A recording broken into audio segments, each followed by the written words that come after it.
20h45, heure Alger, vous êtes sur RAL24 News, bienvenue dans ce 24 heures Afrique. D'abord, ce message du président algérien Abdelmejid Tebboune au peuple algérien ce mercredi soir à l'occasion de l'avènement du mois sacré de Ramadan. Le président a présenté ses meilleurs vœux au peuple algérien.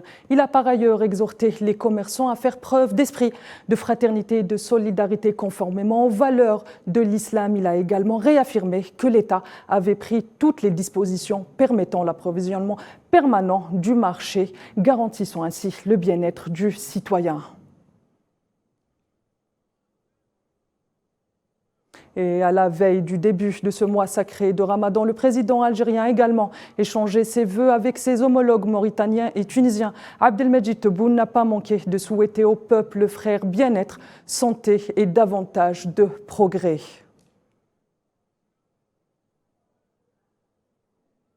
Par ailleurs, le président algérien a accordé un entretien à la chaîne d'information qatari Al Jazeera où il est revenu sur plusieurs questions concernant la politique étrangère, notamment la position de Madrid vis-à-vis du Sahara occidental, estimant que c'est une position individuelle du gouvernement de Pedro Sánchez. Neila Athamouda revient sur les détails. Dans un entretien accordé à Al Jazeera, le président de la République, Abdelmejid Tebboune, est revenu sur plusieurs dossiers de politique étrangère.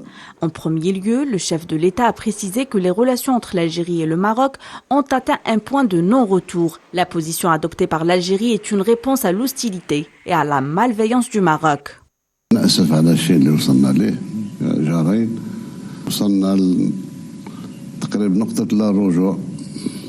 Concernant le revirement de la politique étrangère de l'Espagne dans le dossier du Sahara occidental, le président de la République a considéré qu'il s'agissait d'une décision unilatérale du gouvernement Sánchez.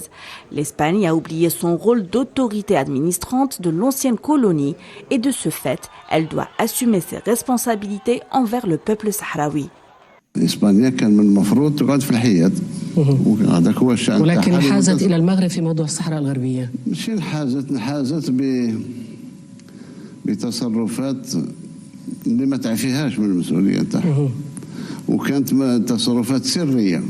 La question palestinienne a également été abordée. Le président Tebboune a précisé qu'il s'agit d'un dossier axial qui est considéré comme une question quasi interne en Algérie.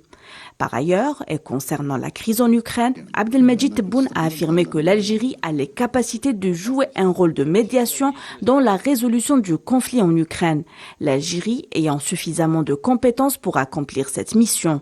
Le président précisera en outre que sa visite en Russie, prévue prochainement, est toujours maintenue.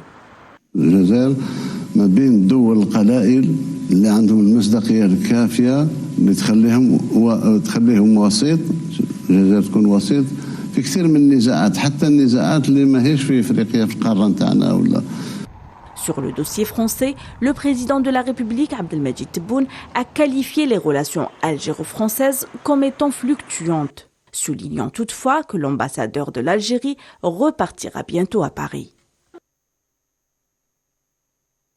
Au Sahara occidental, l'association sahraoui des victimes de violations des droits humains commises par l'occupant marocain a dénoncé la politique d'intimidation et d'agression contre les activistes sahraouis. L'association a réitéré son appel aux Nations Unies, à la Croix-Rouge internationale et à toutes les organisations internationales de défense des droits humains à intervenir d'urgence afin de protéger les civils et les militants sahraouis face à cette poursuite de la répression et de la persécution à leur encontre. Et face à l'imbroglio libyen, l'ensemble de la communauté internationale semble être d'accord.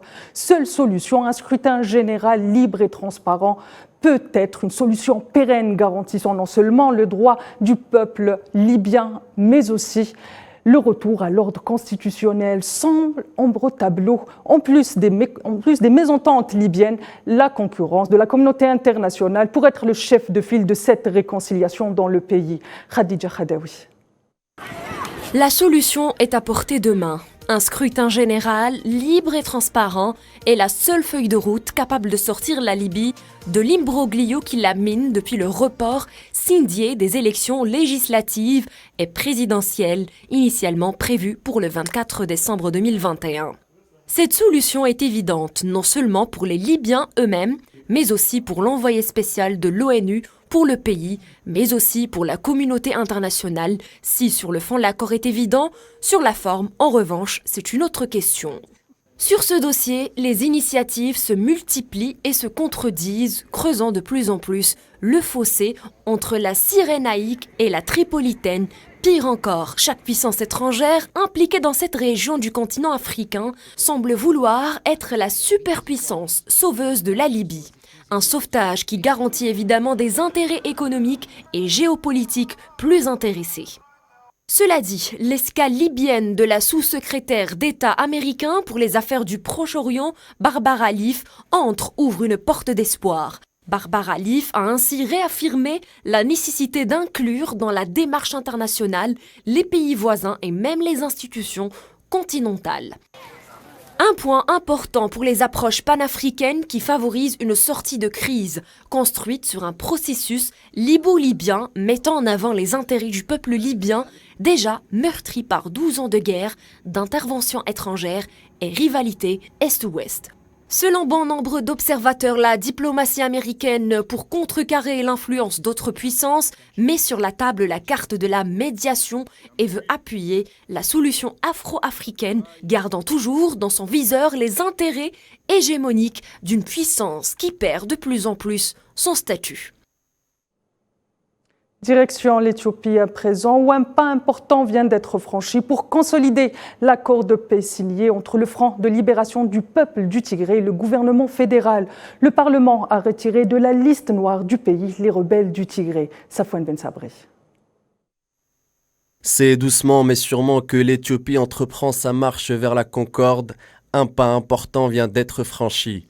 Le classement des rebelles du Tigré dans la liste noire du gouvernement fédéral vient d'être suspendu par le Parlement du pays. C'est ce qu'a annoncé mercredi la chambre basse de l'hémicycle. C'est un saut qualitatif qui vient ainsi accompagner l'accord de paix signé entre le groupe rebelle et le gouvernement d'Ahmed Abiy. En effet, le 2 novembre dernier, les deux parties ont signé un accord pour une cessation des hostilités sous l'égide de l'Union africaine à Pretoria en Afrique du Sud, mettant ainsi fin à près de 2 ans d'affrontements. L'accord de paix prévoit en outre un désarmement des forces rebelles du Front de libération du peuple tigréen et la réouverture des accès pour permettre l'acheminement de l'aide vers la province du Tigré. Pour rappel, en novembre 2020, les rebelles du FTLP ont lancé une offensive contre le gouvernement fédéral pour exprimer ainsi leur désaccord avec les réformes d'Ahmed Abiy, alors fraîchement élu Premier ministre de la Fédération. Des réformes qui visent notamment à mettre fin au fédéralisme ethnique adopté par le pays lors du passage de Meles Zenawi comme chef de la transition après la chute du Derg. Selon bon nombre d'observateurs, c'est ce système de gouvernance politique qui a permis à Zenawi de se maintenir durant des décennies à la tête du pays.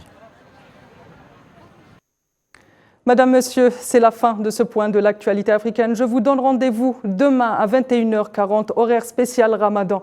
Et évidemment, Ramadan Karim à tous. D'ici là, prenez soin de vous. À demain.